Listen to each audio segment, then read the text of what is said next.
Eliana Bokertov. Bonjour Daniel. Bonjour Eliana. Vous allez bien? Oui, ça va. Alors de qui allons-nous parler? Alors aujourd'hui, c'est intéressant parce que vous savez que tous les 19 ans, la date hébraïque et la date juive tombent à la même date. Oui. Et donc, en fait, aujourd'hui, nous sommes le 7 Av et nous sommes en même temps le 8 août. Et c'est la date du décès du Rav Shalom Noach Brozovsky, plus connu sous le nom du Slonimer, du Rabbi de Slonim. Ce qui est intéressant aussi, c'est qu'il était lui-même né un 8 août. Alors vous voyez, c'est la journée du 8 août.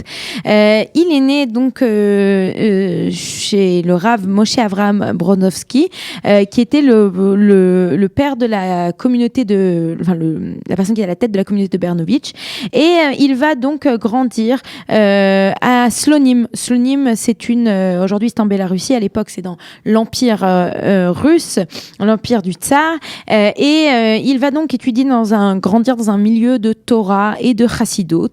Dans les années 30, en 1933 pour être précise, il va en Eretz Israël, il visite Eretz Israël et il arrive à Tveria, et c'est à Tveria qu'il va en fait rencontrer celle qui deviendra sa femme.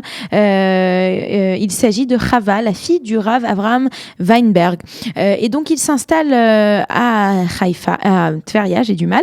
Et pendant toutes ces années à Tveria, il va enseigner la Torah tout simplement. Et en 1942, pour la première fois, il commence à entendre parler de ce qui se passe en Europe. Et c'est à ce moment-là qu'il va dire une phrase qui va rester célèbre, en tout cas chez les Talmidim de Slonim. Si nous n'arrivons pas à sauver leur corps et à sauver donc leur vie, au moins sauvons l'esprit. Et c'est ainsi qu'il va créer une yeshiva à Mea Shearim, pas très loin d'ici, qui s'appelle la yeshiva de Slonim.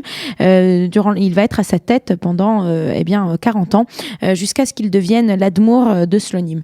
Et il va donc enseigner la Torah pendant longtemps. Alors la particularité du rabbi de Slonim, qui deviendra donc plus tard l'admour de Slonim, qui sera admour pendant 20 ans jusqu'à son décès le 8 août. On appelle le Netivot Shalom. Voilà, donc son livre c'est le Netivot Shalom. Alors la particularité de Netivot Shalom, c'est un livre qui est très facile d'accès, c'est un livre de Chassidut qui est facile d'accès. Il explique parfois de façon très simple des concepts très compliqués, les mêmes concepts que vous pouvez retrouver dans d'autres livres de Chassidut comme le Sfat Emet, etc., qui sont compliqués à comprendre. Le Netivot Shalom, lui, il explique de façon très claire. Mais il a une autre particularité, et c'est pour cette raison que j'ai décidé de parler de lui aujourd'hui. Il est une des rares personnes à avoir écrit sur la Shoah. C'est-à-dire que lui n'a pas vécu la Shoah sur sa chair, mais il a vécu la Shoah dans le sens où il a grandi en Europe, il a compris la destruction de l'Europe, il a perdu toute sa famille. Et il va être une des rares personnes à faire des discours parler de la Shoah. Alors il y a une date qui a été choisie par les Talmidim de Slonim, je me souviens plus exactement de c'est quelle date, mais on a retrouvé à peu près la date à laquelle la communauté a été détruite, et c'est devenu en fait l'équivalent de Yom HaKadish HaKlali. Donc le Yom HaKadish, le jour où on dit le Kaddish pour la communauté de Slonim, c'était à cette date. Et il avait l'habitude de faire des discours à ce moment-là. Alors chez les Charedim, c'est quelque chose qui a été entre autres énormément étudié par le Rav Tamir Granot, qui a écrit tout un livre dessus sur la Emouna, la foi et la Shoah. Comment est-ce qu'on fait pour essayer d'allier les deux, comment est-ce qu'on peut expliquer l'un avec l'autre. Donc dans ce livre, il explique justement que chez les Haredim, à plusieurs reprises, on ne parle pas de la Shoah, ou on en parle de façon voilée, où c'est très dur de rentrer dans les détails. Très rapidement, on dit on ne sait pas ce qui s'est passé, on ne sait pas ce que Dieu a voulu, et puis de cette façon, on essaie de ne pas répondre à certaines questions qui sont difficiles. Dans le cas du Netivot Shalom, lui, il a toujours cherché à répondre à ces questions. Et c'est la raison pour laquelle son livre, et c'est pas un grand livre, c'est un petit, ce qu'on appelle un kuntras, c'est-à-dire un petit fascicule dans lequel on a plusieurs discours qu'il a fait, lui va toujours parler de la Shoah. Une autre particularité du Slonimer, et c'est quelque chose qu'il a transmis à tous ses Talmidim, c'est bien que vivant à Mea Shearim et bien qu'étant un groupe chassidique, c'est un groupe qui a toujours été assez ouvert. Et du sionisme religieux aussi. Et alors un des exemples, par exemple, adopté par le sionisme religieux. Voilà, très adopté par le sionisme. Mais un des exemples, et ça c'est un exemple que moi je peux vous donner personnellement, quand j'étais en Midrasha, un jour je suis allée à Mea Shearim acheter leurs livres dans leur yeshiva parce que ça coûte beaucoup moins cher.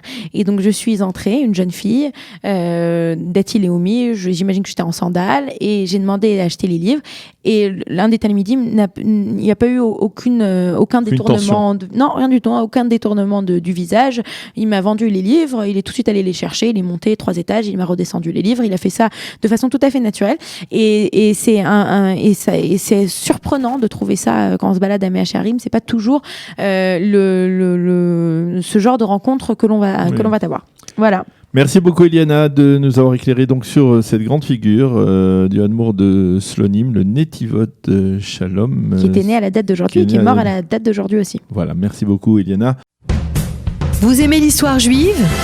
Retrouvez Eliana Gurfinkel dans Un jour notre histoire sur Studio Kalita, c'est tous les matins, pour découvrir ensemble les événements et les personnages qui ont fait notre histoire.